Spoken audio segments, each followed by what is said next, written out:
जम्मू कश्मीर के सयाहती मकाम गुलमर्ग में क्रिसमस की तकरीब मुनक़िद करने के लिए ईसाइयों के मुक़द्दस इबादत गाह को सजाया गया है। इस इबादत गाह के इर्द गिर्द पूरी तरह डेकोरेशन किया गया है। वाज़ेह है कि गुलमर्ग में मौजूद ईसाइयों की इस इबादत गाह की निगहदाश्त बरसों से मुसलमान ही करते आ रहे हैं। मुसलमान ही इस इबादत गाह की देखभाल और सजाते हैं।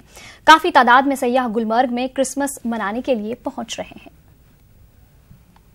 डेकोरेशन और यहाँ तो लोकल में कोई क्रिश्चियन नहीं है, इसलिए इसकी देख रेख मैं मुस्लिम करता हूँ यहाँ पर, और इसकी डेकोरेशन भी मैं ही खुद ही करता हूँ यहाँ पर।